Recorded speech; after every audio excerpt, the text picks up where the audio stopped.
Does that sort of thing bother you? Does it trouble you? Well, to be honest, I think as anybody could imagine, I don't really read it or kind of look at gossip magazines or websites or anything. We have another pro-abortion Hollywood actress lying to the American people about what abortion really is. What in the world is reproductive destiny? Anna Hathaway just called abortion mercy. Yep, you heard that right. The same Hollywood star who's been preaching about women's rights for years just dropped a bombshell that's got everyone talking. But here's the kicker. Now she's facing a full-on attack from both sides. Advantage of this moment, I'm going to force myself to speak to Meryl Streep, but I couldn't just talk to her. I couldn't just like be a person. I had to impress her.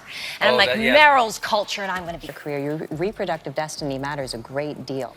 I think about it all the time. I think we all think about it all the time. And even her supporters are scratching their heads, wondering if she's gone too far this time. What happened to the Anne we thought we knew? Remember when Anne Hathaway was Hollywood's golden girl? Yeah, that fairy tale didn't have a happy ending. Let's rewind to the 2013 Oscars. Hathaway snags the award for Les Miserables, and suddenly, it's like the whole world decides they can't stand her. People started nitpicking every little thing.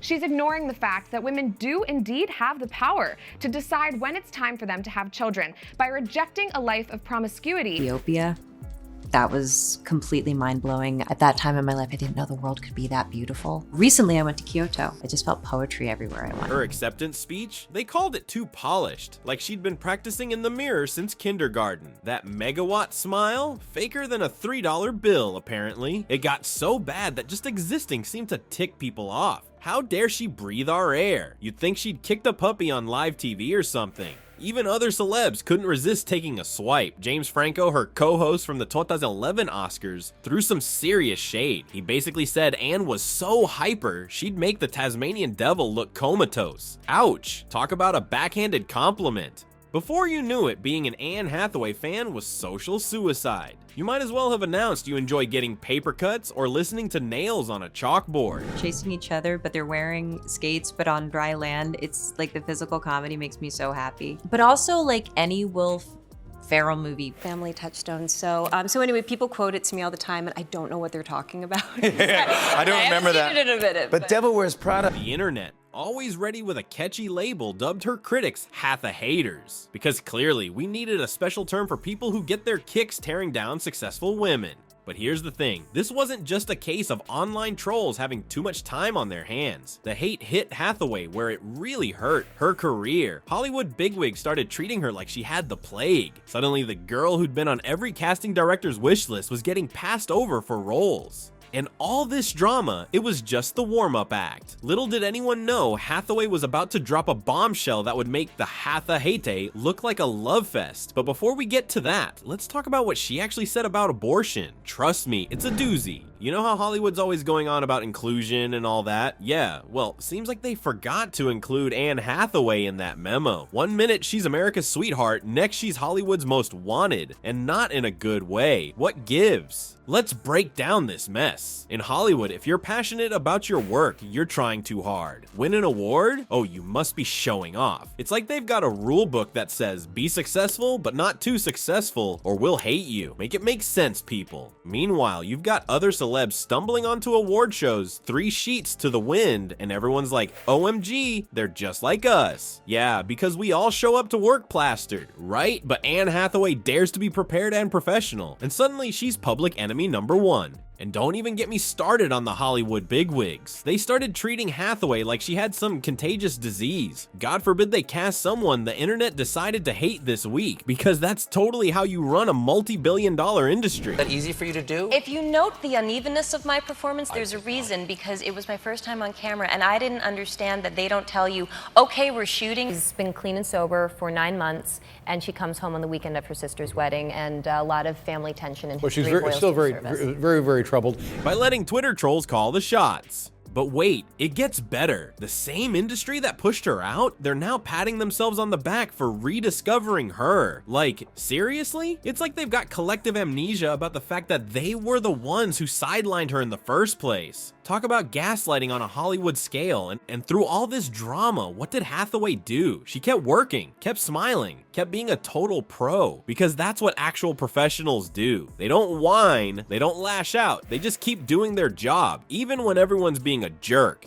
So next time Hollywood starts preaching about kindness and inclusion, maybe someone should remind them about the Anne Hathaway saga, because from where I'm sitting, their actions are about as inclusive as a country club in the 1950s. Just saying. Remember when everyone was hating on Anne Hathaway just for existing? Well, buckle up, because that drama's about to look like a picnic compared to what's coming. So Hathaway goes on The View, right? And she drops this bomb. Abortion is another word for mercy. Yeah, you heard that right. Cue the internet absolutely losing it. Suddenly everyone's a philosopher debating the meaning of life and morality. Because that's exactly what we need. More hot takes on complex issues from random Twitter users. Critics came out swinging. Matt Walsh, that guy who thinks he's the boss of what women can say about their own bodies, calls her comments dystopian. Like, seriously, dude? Have you seen the actual dystopian stuff going on in the world? But not. Let's focus on an actress sharing her opinion. Meanwhile, Hathaway's supporters are sitting there scratching their heads. They're like, wait, since when is supporting women's rights controversial? It's like we've gone back in time or something. Next thing you know, they'll be debating whether women should be allowed to vote.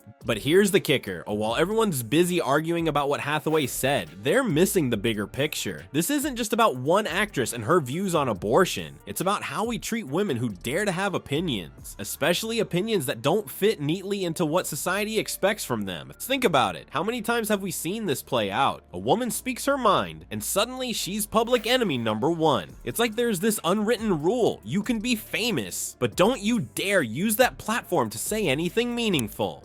And let's be real, Hathaway's not backing down. In her Elle Women in Hollywood speech, she talked about dealing with hatred 10 years ago. What its implications are, and what it means to live in a country that puts us in this position. Connected to my gratitude, my confidence will not show up. I just have to say I'm so lucky to be here. Like, wow. Just honestly all the way wow. She said it gave her a new perspective on the language of hate. So yeah, she's been through this rodeo before, and she's still standing. But here's the million-dollar question. How has all this drama changed Hathaway's public image? Well, that's a story for another day. Let's just say it's been one hell of a roller coaster. From Hollywood pariah to internet darling, Anne Hathaway is pulling off the comeback of the century. But here's what's got everyone buzzing. Is this redemption arc for real, or are we all just falling for another Hollywood illusion? Let's face it, Hathaway's not going anywhere. In fact, she's thriving. Remember Interstellar? The Intern? Ocean's 8? Yeah. Turns out talent doesn't just vanish because Twitter's got its panties in a twist. Hathaway's been quietly crushing it, proving that real skill trumps internet drama any day of the week. But here's where it gets interesting. Hathaway's not just sitting back and letting her work speak for itself. Nah, she's speaking out about all the hate she's faced. And guess what? People are actually listening now. At the Elle Women in Hollywood event, she laid it all out there. She talked about how it feels when your self-inflicted pain is suddenly somehow amplified back at you at, say, the full volume of the internet. Ouch, that's gotta hurt. And suddenly it's like everyone's got amnesia. The same people who were calling her annoying are now praising her for being authentic. The ones who said she was trying too hard, now they're calling her dedicated. It's like the whole world did a 180 overnight. Scorch that earth. You know,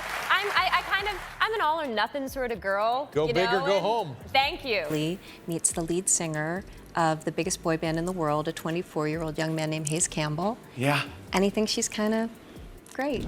Let's not kid ourselves. Hathaway didn't change. We did. And maybe that says more about us than it does about her. We're the ones who decided it wasn't cool to hate on successful women anymore. Better late than never, I guess. Now Hathaway's having a moment and people are eating it up. She's dancing at Fashion Week parties and the internet's going wild. TikTok users are celebrating her every move. It's like we've all collectively decided, oh wait, maybe hating on successful women isn't cool after all. Took us long enough, huh? But here's the real kicker. Through all of this, Hathaway's kept her head high. She's not gloating about her comeback. She's just doing her thing, being bold in the face of humiliation. As she put it, you have to stay bold, and it can be hard because you're like, if I stay safe, if I hug the middle, if I don't draw too much attention to myself, it won't hurt. But Hathaway's not playing it safe. And maybe that's why we're all finally paying attention. So here's the thing about this whole Anne Hathaway saga. It's not just some celeb drama. It's like looking in a mirror and seeing all our nasty bits. We're quick to jump on the hate train, aren't we? Especially when it comes to successful women. Why is that? Maybe it's time we ask ourselves some hard questions. Like, why do we get a kick out of tearing people down? Is it because we're jealous, insecure, or just bored and looking for someone to pick on? Next time you see everyone piling on some celeb, think twice before joining in. Today's joke could be tomorrow's comeback story. And let's be real, we all look pretty stupid when that happens. Remember, these are real people we're talking about. People with feelings and careers and lives outside of our Twitter feeds. So what's the takeaway here? Maybe it's time we all grew up a little. Stop acting like high school mean girls and start treating people like, you know, actual people. Even the ones we see on TV.